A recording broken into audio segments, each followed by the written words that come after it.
सबको एक बार फिर से जय मसीह की। पिता परमेश्वर का धन्यवाद।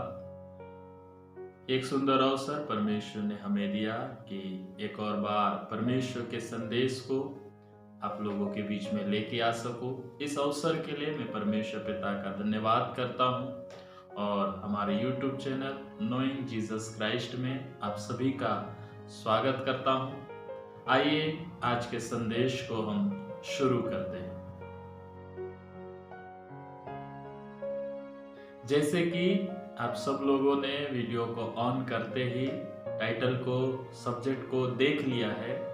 विषय है कि विश्वास से भटकने के 6 वो कारण जो हम तीमुथियुस की पत्री से जानेंगे। तो 6 वो कारण को जानने से पहले आइए कुछ बातों को हम पहले देख लेते हैं, फिर उसके बाद हम उस वचन की ओर जाएंगे। सबसे पहले इब्रानी 3 अध्याय 12 पद को हम पढ़ते हैं। इस प्रकार लिखा है, हे भाइयों, चौकस रहो कि तुम में ऐसा बुरा और अविश्वासी मन ना हो जो तुम्हें जीवित परमेश्वर से दूर हटा ले जाए। परमेश्वर का वचन यहाँ पे हम सबों को चौकस रहने के विषय में कहता है। कहीं ऐसा ना हो कि हमारा मन बुरा और अविश्वासी हो जाए, क्योंकि जब हमारा मन बुरा और अविश्वासी हो जाएगा तो हमें परमेश्वर से, जीवित परमेश्वर से दूर हटा ले जाएगा। और जब जीवित परमेश्वर से हम दूर हट जाते हैं तो इसका अर्थ यही होता है कि हम उस स्रोत से दूर हो जाते हैं, आशीषों का सोता से, जीवन के सोते से दूर हो जाते हैं। हम परमेश्वर से अलग होके कुछ भी नहीं कर सकते। यहाँ एक बात कहता है, तुम्हारा मन अविश्वासी ना हो, क्योंकि अविश्वासी मन ही हमें परमेश्वर से दूर कर सकता है। यदि हम विश्वास के संबंध में परमेश्वर के वचन में पढ़े तो बहुत सारी बातें हम देख सकते हैं। जिस प्रकार इब्रानी 11:6 कहता है कि परमेश्वर के पास आने वालों को विश्वास करना है कि वह है। यूहन्ना 3:16 कहता है कि अनंत जीवन विश्वास करने वालों को मिलेगा। रोमियो 3 अध्याय उसका 25-26 पद या 21 से लेके 26 पद तक पढ़े तो जो कुछ भी प्रभु यीशु मसीह ने क्रूस पर मानव जाति के लिए किया, वो मानव जाति पर या उस व्यक्ति पर तभी अप्लाई होता है, लागू होता है जब वो विश्वास करता है। हम ऐसे बहुत सारे वचनों को देख सकते हैं। विश्वास के द्वारा ही हम परमेश्वर के संतान बन जाते हैं। विश्वास के द्वारा ही अनंत जीवन के भागी बन जाते हैं। विश्वास के द्वारा ही हमारा अनुग्रह से उद्धार होता है। विश्वास के द्वारा ही सब कुछ हमारे जीवन में जो यीशु मसीह ने क्रूस पर किया हमारे ऊपर लागू होता है। मसीह जीवन में विश्वास बहुत अहम स्थान रखता है, महत्वपूर्ण स्थान रखता है। यदि बात कहा जाए विश्वासी के अंदर में विश्वास ना रहे तो विश्वासी नहीं कहलाता। मसीह व्यक्ति के अंदर में यीशु मसीह ना रहे तो मसीह कहलाया नहीं जा सकता। उसी प्रकार जैसे कि कहा जाता है इंसान के अंदर में इंसानियत होना जरूरी है, मानव के अंदर में मानवता होना जरूरी है, उसी प्रकार विश्वासी के अंदर में विश्वास होना जरूरी है। वो भी व्यर्थ विश्वास नहीं, मरा हुआ विश्वास नहीं, जीवित विश्वास होना जरूरी है। यदि हम परमेश्वर के वचन में देखें तीमुथियुस की पत्री में कि हमारा मन कैसे अविश्वासी हो जाता है, हम कैसे अविश्वासी बन सकते हैं, उसके विषय में देखें तो 6 बात वहां पे हम देख सकते हैं। हमारा मन तुरंत अविश्वासी नहीं होता, बल्कि हमारा मन धीरे धीरे उस प्रोसेस में बढ़ते जाता है। एक दिन अचानक हम अविश्वासी नहीं बन जाते, हम विश्वासी बनते हैं तो कुछ बातें हमारे जीवन में घटती है, हम देखते हैं, सुनते हैं, तब जाके विश्वास करते हैं। तुरंत विश्वास नहीं नहीं करते। जब हम प्रभु यीशु मसीह पर विश्वास किए, इतने वर्ष हो गए, इतने वर्षों से विश्वासी बन के बैठे हैं, तो वचन कहता है यदि हम चौकस नहीं रहेंगे तो विश्वासी भी अविश्वासी बन सकता है। इसलिए उन 6 कारणों को आपको और मुझको जानना है, क्योंकि बाइबल इस बात को बताती है कि अंतिम दिनों में, अंतिम समयों में प्रभु यीशु मसीह के आगमन से पहले बहुत सारे लोग अपने विश्वास जीवन को त्याग देंगे। वो शायद हो सकते हैं ऊपर से विश्वासी दिखते हों, लेकिन अंदर से उनके अंदर में कोई विश्वास नहीं होगा। हो सकता है बाहर से वो मसीही दिखते होंगे, अंदर में मसीही या यीशु मसीह नहीं होगा। तो बाहरी दिखावटी जीवन से ज्यादा जरूरी है हमारे अंदर में विश्वास होना। इसलिए मेरे प्रियो, भेड़ का भेष नहीं बल्कि सचमुच में भेड़ के जैसे बनना, यानी कि विश्वासी का भेष नहीं, मसीही जन का भेष नहीं, बल्कि सचमुच में हमें विश्वासी बनना है, क्योंकि उसी का प्रतिफल हमें मिलेगा। इसलिए मेरे प्रियो, चौकस रहे, सावधान रहे, कहीं ऐसा ना हो कि हमारा मन बुरा और अविश्वासी हो जाए। यदि हमारे मन के विषय में देखा जाए तो बाइबल कहता है सबसे अधिक अपने मन की रक्षा कर, क्योंकि जीवन का मूल स्रोत वही है। इसलिए मेरे प्रियो, हमारे मन को अविश्वासी होने से बचाना है तो ये 6 बातें जो तीमुथियुस की पत्री में लिखी गई है, इन 6 बातों को जानना और उन 6 बातों के अनुसार सावधान रहना जरूरी है। यदि तीमुथियुस की पत्री को हम अध्ययन करेंगे तो विश्वास के बारे में, विश्वास जो शब्द है बहुत बार वहां पे इस्तेमाल हुआ है। लगभग 20 से 25 बार तीमुथियुस की पहली पत्री में ही विश्वास शब्द का इस्तेमाल हुआ है। तीमुथियुस की पत्री चरवाहों की पत्री के नाम से जाना जाता है। वो परमेश्वर के सेवक, दास और सेवा करने वाले लोगों का स्वभाव, योग्यता क्या होना चाहिए उसके विषय में बताता है, लेकिन उसी तीमुथियुस की पत्री में विश्वास के संबंध भी बताता है।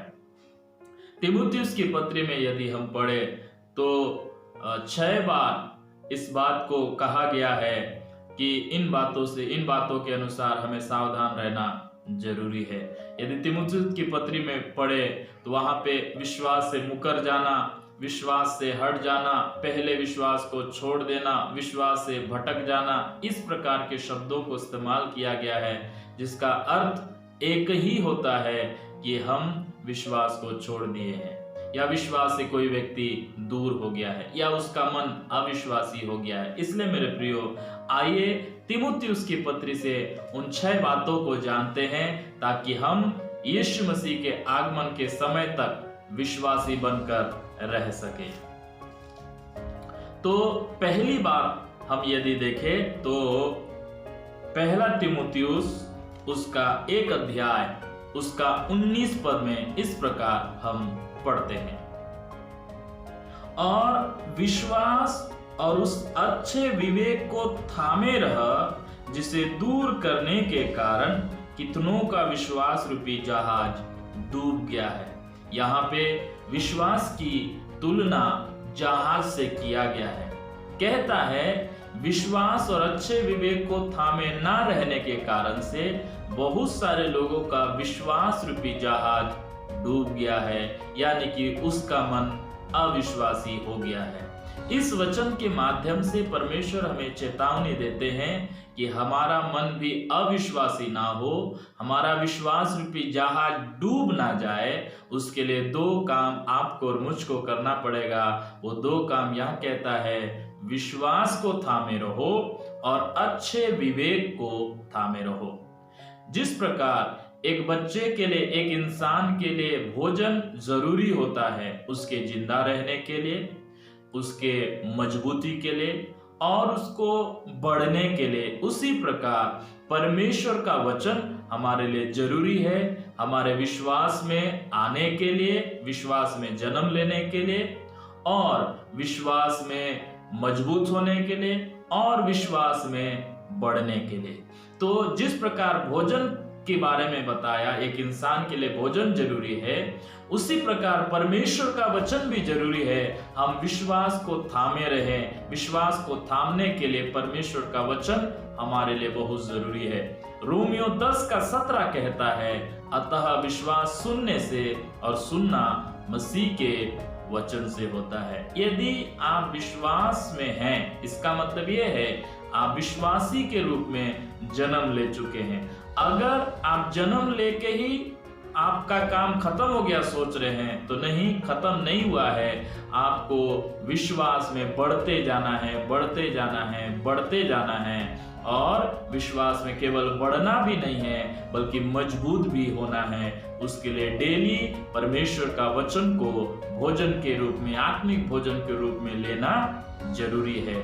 जिस प्रकार इजरायली लोग अपने कनान यात्रा के दौरान परमेश्वर का मन्ना को हर दिन ढूंढते थे, हर दिन का भोजन उनका होता था, उसी प्रकार परमेश्वर का वचन रूपी मन्ना आपके आत्मिक जीवन के लिए बहुत जरूरी है। इसलिए हर दिन परमेश्वर का वचन को ढूंढने जाएं। पहला कारण यहाँ बताता है, अपने विश्वास को थामे रहो, नहीं तो विश्वास रूपी जहाज डूब जाएगा।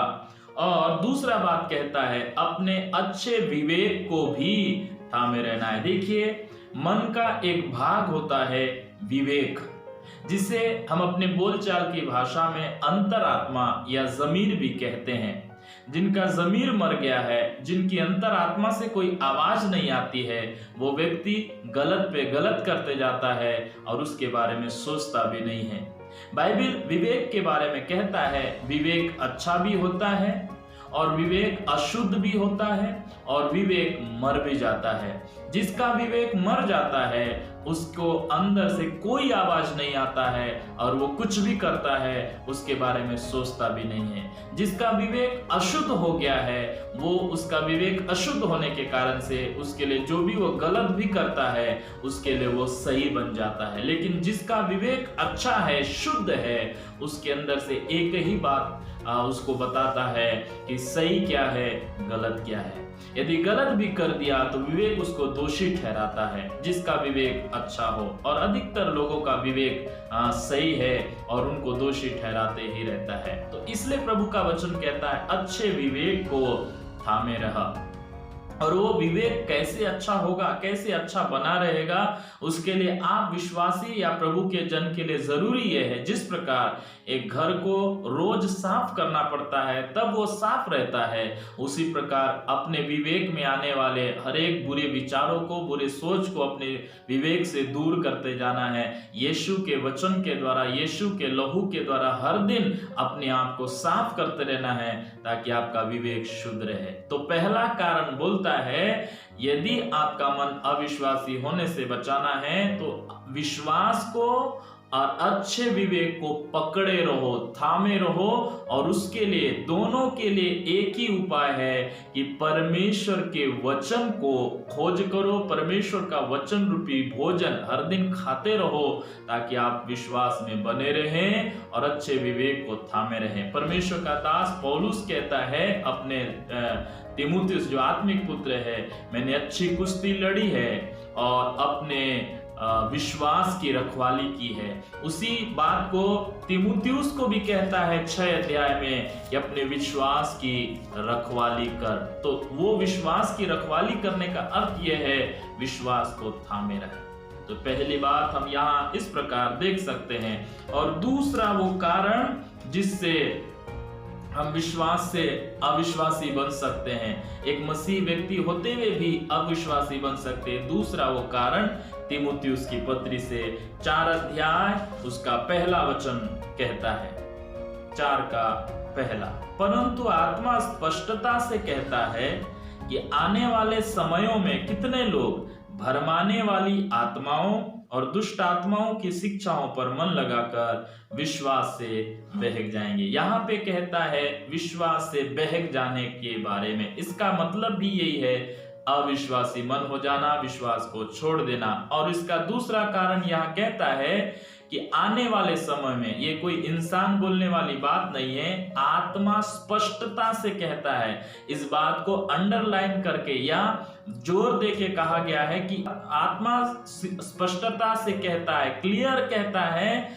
आने वाले समयों में कितने विश्वासी लोग, प्रभु के लोग, विश्वासी जन, पासवान भरमाने वाली आत्माओं और दुष्ट आत्माओं की शिक्षाओं पर मन लगाएंगे। दुष्ट आत्माओं पर ना मन लगाए या भरमाने वाली आत्माओं पर मन ना लगाए, लेकिन कहता है कि उनकी शिक्षाओं पर मन लगाएंगे, उनकी शिक्षाओं पर मन लगाकर बहक जाएंगे। परमेश्वर का वचन यदि हम देखें तो आदम हव्वा के पास भी शैतान शिक्षा देने आया। उसका शिक्षा ये था कि जिस फल को खाने के लिए परमेश्वर ने मना किया है, उस फल को खाओगे तो वो फल खाते ही तुम परमेश्वर के समान हो जाओगे। ये शिक्षा उसने हव्वा को दिया।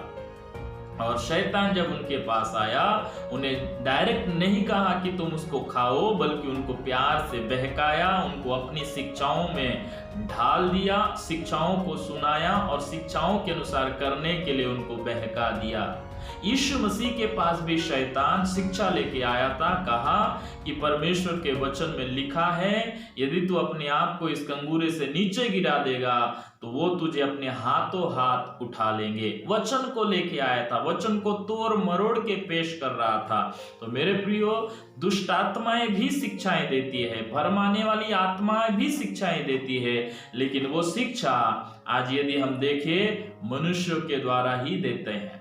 तो हो सकता है वो मनुष्य के द्वारा देने वाला जो शिक्षा है वो किसी पासवान के द्वारा भी दे सकता है, किसी विश्वासी के द्वारा भी दे सकता है। इसलिए आज के दिन में हम वचन सुनने वाले सारे लोगों को ज्यादा सतर्क और सावधान रहने का जरूरत है, क्योंकि आज सोशल मीडिया का दुनिया में बहुत सारे शिक्षक लोग, स्वघोषित भविष्यवक्ता लोग, स्वघोषित प्रेरित लोग, स्वघोषित पासवान लोग, स्वघोषित प्रचारक लोग हैं जो शिक्षाएं देते हैं। मेरे प्रियो, मैं आपको कहना चाहता हूं कि बहुत सारे लोग आज जब परमेश्वर का वचन प्रचार कर रहे हैं, वचन प्रचार का बाढ़ सा आ गया है, उस बाढ़ में आपको जांचना परखना है कि ये कौन सा शिक्षा है, परमेश्वर की ओर का शिक्षा है कि मनुष्य की ओर की शिक्षा है। इसीलिए परमेश्वर का वचन पहला यूहन्ना 4 अध्याय 1 पद से लेके आगे के पदों में कहता है कि सब आत्माओं का विश्वास मत करो, बल्कि सबको परखो,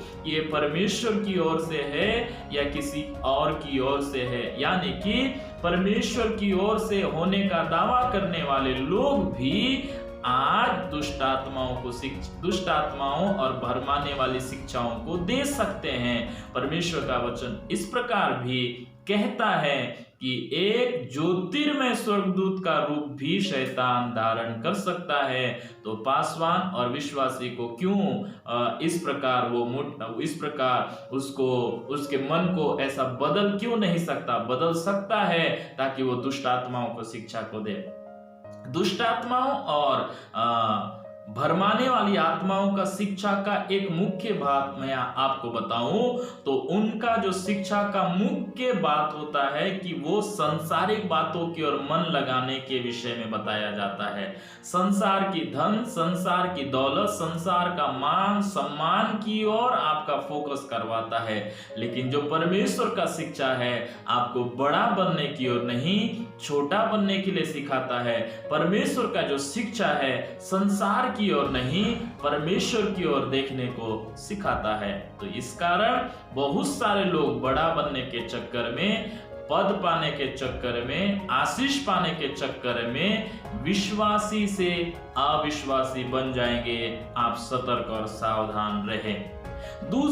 दूसरी बात हमने देखा, अब तीसरी बात हम देखते हैं। तो तीसरी बात को हम पहला तीमुथियुस की पत्री उसका 5 अध्याय उसके 8वें पद में देखते हैं। यहाँ कहता है, पर यदि कोई अपनों की और नीज करके अपने घराने की चिंता ना करे तो वह विश्वास से मुकर गया है और अविश्वासी से भी बुरा बन गया है। प्रभु का वचन कहता है यदि कोई विश्वासी जन प्रभु का दास हो, दासी हो, विश्वासी भाई बहन हो, वो अपनों की और विशेष करके अपने घराने की चिंता ना करे तो वो विश्वास से मुकर चुका है, यानी कि अविश्वासी मन का होने के कारण से परमेश्वर से दूर हो चुका है।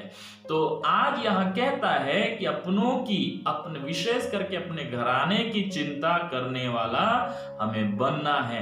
बहुत सारे ऐसे लोग होंगे, बहुत सारे प्रभु के सेवक लोग होंगे, विश्वासी लोग होंगे, अपने घर की चिंता नहीं है, घर नाश हो रहा है, घर बर्बाद हो रहा है, उसके विषय में चिंता नहीं है। घर के बाहर वो घर के बाहर के लोगों की ज्यादा चिंता करते हैं। प्रभु का वचन कहता है जब पवित्र आत्मा तुम पर आएगा तो सामर्थ पाओगे और तुम यरूशलेम, सामरिया, यरूशलेम, यहूदिया, सामरिया और जगत के छोर तक मेरे गवाह होंगे। प्रभु का वचन कहता है, देखिए वहां पे जो क्रम लिखा गया है उस क्रम को देखिए। प्रभु का वचन उन चेलों से और बाकी लोगों से कहता है जब पवित्र आत्मा आएगा तो सामर्थ पाओगे। कहाँ गवाह बनोगे? पहले जगत के छोर में गवाह बनोगे नहीं कहा, वो शुरुआत यरूशलेम से कर रहा है, फिर यहूदिया, फिर सामरिया, फिर जगत के छोर तक। एक छोटा सा गोल यरूशलेम, फिर उससे बड़ा गोल यहूदिया, फिर उससे बड़ा गोल सामरिया, फिर उससे बड़ा गोल जगत के छोर। तो यहाँ पहले अपने घराने से, अपने गांव, अपने जगह से गवाह बनने के विषय में कहता है। और यदि हम सारे जगत को पाले और अपने घराने को ही नाश होते हुए नाश करने का कारण बन जाए तो इसका क्या अर्थ आप निकाल सकते। इसलिए प्रभु का वचन कहता है एक विश्वासी यदि अपने घराने की चिंता ना करे तो वचन कहता है वह विश्वास से मुकर चुका है, यानी कि वो अविश्वासी बन चुका है। इसलिए मेरे प्रियो, हो सकता है आप घर में अच्छे विश्वासी आप होंगे, हो सकते हैं पहला विश्वासी आप होंगे, हो सकता है परिवार के मुखिया आप होंगे, तो अपने घराने की चिंता करें, उनके आर्थिक और सांसारिक बातों के लिए भी और उससे बढ़कर आत्मिक बातों के लिए भी। चौथी बात हम तीमुथियुस की पत्री में देखते हैं। चौथी बात में कहता है एक विधवा के विषय में कहते समय कि जो विधवा सुख विलास में पड़ गई है वो अपने पहले विश्वास को छोड़ दी है।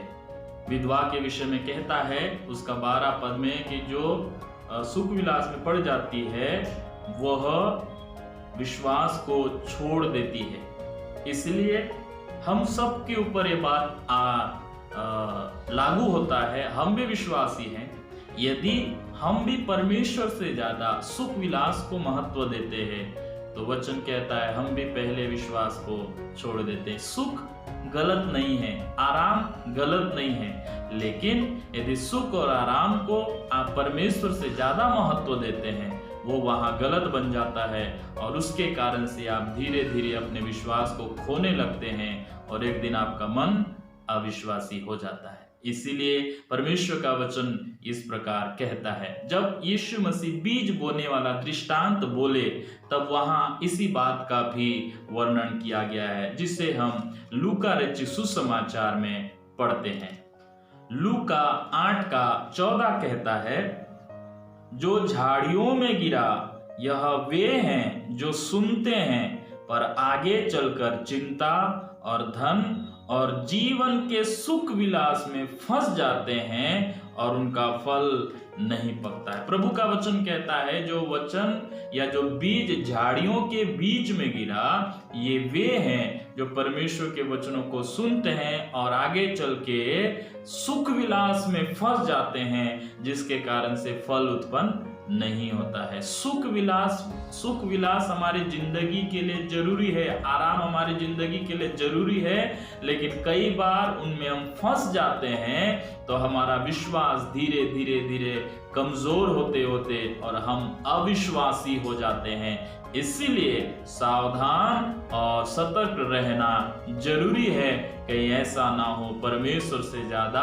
हम सुख विलास की खोज में लग जाएं। परमेश्वर का वचन इस बात को बार बार हमें बताता है। यीशु मसीह ने भी कहा, क्या खाएंगे, क्या पहनेंगे, क्या ओढ़ेंगे, इसकी चिंता मत करना, क्योंकि परमेश्वर इसके लिए आपकी और मेरी प्रबंध पहले से ही कर देता है। इसलिए हमें क्या करना है, उसके राज और उसके धर्म की खोज करनी है, ताकि ये सारी वस्तु, क्योंकि ये सारी वस्तुएं हमें परमेश्वर यूं ही देता है। और परमेश्वर का वचन चेतावनी भी देता है कि अंतिम दिनों में, अंतिम समय में ऐसे भी लोग होंगे जो परमेश्वर से ज्यादा सुख विलास को चाहेंगे। दूसरा तीमुथियुस 3 अध्याय में इस बात को हम पढ़ सकते हैं कि अंतिम दिनों में परमेश्वर से ज्यादा लोग सुख विलास को ढूंढेंगे, परमेश्वर से ज्यादा सुख विलास को चाहेंगे। तो सावधान रहे, ऐसा होना आपके लिए अविश्वासी मन का कारण बनेगा, परमेश्वर से दूर होने का कारण बनेगा। अब 5वीं बात परमेश्वर के वचन तीमुथियुस की पत्री में पढ़ते हैं। पहला तीमुथियुस उसका 6:10 कहता है, क्योंकि रुपये का लोभ सब प्रकार की बुराई का जड़ है, जिसे प्राप्त करने का यत्न करते हुए बहुतों ने विश्वास से भटक कर अपने आप को नाना प्रकार के दुखों से छलनी बना लिया है। परमेश्वर का वचन यहाँ कहता है, जो लोभी लोग हैं वे भी अविश्वासी बन जाते हैं। यदि लोभ को आप अपने अंदर में रखते हैं तो आप अविश्वासी बन जाएंगे। और लोभ केवल अविश्वास का कारण नहीं बनता है, बल्कि यहाँ पे कहता है दुखों से छलनी कर लेंगे अपने आप को। हम परमेश्वर के वचन में नया नियम में हनन्या और सफीरा के विषय में पढ़ते हैं, जिन्होंने अपनी जमीन को बेची और परमेश्वर के दासों के पास पैसों को लाया और झूठ बोला कि उनका पैसा उतनी है, और वो वहीं पे समाप्त हो गए। हम यीशु मसीह के एक चेले के विषय में देखते हैं, जिन्होंने रुपये के लोभ के कारण से यीशु मसीह को बेच डाला और वो भी नाश हो गया। पुराने नियम में आकार नामक एक व्यक्ति को देखते हैं, जिसने भी लोभ किया, लालच किया, वो भी नाश हो गया। तो यहाँ परमेश्वर का वचन हमें कहता है लोभ की चर्चा भी ना हो। एक जगह में लिखा है लोभ की चर्चा भी ना हो। परमेश्वर का वचन कहता है अंतिम दिनों में लोभी लोग होंगे, और लोभ हमारे विश्वासी व्यक्ति को, हम विश्वासियों को अविश्वासी की बना सकता है, और अविश्वासी परमेश्वर से दूर हो जाता है। इसलिए मेरे प्रियो, लोभी ना बने, बल्कि हम परमेश्वर के वचन के अनुसार परमेश्वर से प्रेम करने वाले बने। धन से नहीं, बल्कि परमेश्वर से प्रेम करने वाले बने, क्योंकि परमेश्वर का वचन कहता है लोभ सब प्रकार की बुराई का जड़ है। अब अंतिम बात की ओर हम जाते हैं। अंतिम बात क्या कहता है? इसी पहला तीमुथियुस उसका 6 अध्याय का आखिरी वचन यानी 21 पद, कितने इस ज्ञान का अंगीकार करके विश्वास से भटक गए। ये किसी ज्ञान के बारे में कहता है जिसे विश्वासी लोग ग्रहण करके, अंगीकार करके भी भटक जाते हैं। वो कौन सा ज्ञान है? ऊपर 20 पद में लिखता है, हे तीमुथियुस, इस धरोहर की रखवाली कर, और जिस ज्ञान को ज्ञान कहना ही भूल है, उसके अशुद्ध बकवाद और विरोध की बातों से परे रहे। ये किसी ऐसे ज्ञान के विषय में कहता है जिसे परमेश्वर ज्ञान नहीं कहते हैं, बल्कि लोग ज्ञान कहते हैं। लोग उसे ज्ञान की बातें कहते हैं। उससे दूर रहने के लिए प्रभु का वचन कहता है। और यदि कुलुसियों की पत्री उसका 2 अध्याय 8 पद में पढ़े, इस वचन को जोड़ते हुए हम समझ सकते हैं, चौकस रहो, कोई तुम्हें उस तत्व ज्ञान और व्यर्थ के धोखे द्वारा अपना अहेर ना बना ले, जो मनुष्यों की परंपराओं और संसार की आदि शिक्षा के अनुसार तो है, पर मसीह के अनुसार नहीं। संसार का कुछ ज्ञान है जो आदि शिक्षाओं के अनुसार है, कुछ रीति है जो पुराने समय की शिक्षाएं हैं, उन शिक्षाओं के विषय में कहता है। उन्हें लोग ज्ञान तो कहते हैं, लेकिन परमेश्वर के वचन के अनुसार वो ज्ञान नहीं है। तो आज भी बहुत सारे क्षेत्रों में, बहुत सारे बातों में मसीही लोगों के बीच में भी पुरानी शिक्षाएं पाई जाती है, जिसको वचन के समान महत्व दिया जाता है, जो मसीह के वचन के अनुसार नहीं है। उन शिक्षाओं को अपने क्षेत्र की, अपने एरिया की, अपने पुरखों की शिक्षाओं को विश्वासियों के ऊपर परमेश्वर का शिक्षा है कह के थोपा जाता है। इसलिए मेरे प्रियो, वचन कहता है ऐसे ज्ञान को ज्ञान कहना ही भूल है, जिसे कुछ लोगों ने अंगीकार कर लिया और भटक गए। यहाँ विश्वास से भटकने का 6 कारण हम देखते हैं। पहला कारण कहता है, विश्वास और अच्छे विवेक को थामे ना रहने के कारण से विश्वास रूपी जहाज डूब जाता है। दुष्ट आत्माओं और भरमाने वाली शिक्षाओं पर मन लगाने के कारण से लोग विश्वास से भटक जाते हैं। जो अपने घराने की चिंता नहीं करता है वो विश्वास से मुकर जाता है। जो सुख विलास में फंस जाते हैं वो पहले विश्वास को छोड़ देते हैं। जो लोभ करते हैं वो विश्वास से भटक जाते हैं। जो व्यर्थ बातों की और अशुद्ध बातों की और आदि शिक्षा की ओर चले जाते हैं, जो सांसारिक शिक्षा है, परंपराओं के अनुसार शिक्षा है, उस ज्ञान को अंगीकार करते हैं, वो भी बहक जाते हैं। इसलिए मेरे प्रियो, आपका मन अविश्वासी ना हो, उसके लिए आपको खुद सतर्क रहना पड़ेगा, आपको खुद शिक्षित होना पड़ेगा, वचन रूपी शिक्षा से शिक्षा पाना पड़ेगा, शिक्षित होना पड़ेगा, ताकि आप विश्वास में बने रहे। विश्वास में जन्म लेना नहीं, मात्र उसी पे नहीं, बल्कि विश्वास में ही बने रहना हमारे लिए जरूरी है। हमारा दौड़ तब तक पूरा नहीं होता जब तक हमारी मृत्यु ना हो या यीशु मसीह का आगमन ना हो जाए। तो विश्वास में बने रहना हमारे लिए जरूरी है, क्योंकि विश्वास बिना उसे प्रसन्न नहीं कर सकते। जो विश्वास में बने रहेगा वो अपने विश्वास के द्वारा जीवित रहेगा। इब्रानी 10:39 कहता है, हम पीछे हटने वाले नहीं कि हम नाश हो जाएं, बल्कि विश्वास करने वाले हैं अपने प्राणों को बचाएं। 6 कारण तीमुथियुस की पत्री से मैंने आपको बताया। मेरे प्रियो, सतर्क रहें, सावधान रहे, विश्वासी बने रहे। यीशु मसीह जल्दी आने वाला है। प्रभु इस वचन के द्वारा आप सबों को आशीष दे, विश्वास में बने रहने में सहायता करे। सबों को जय मसीह।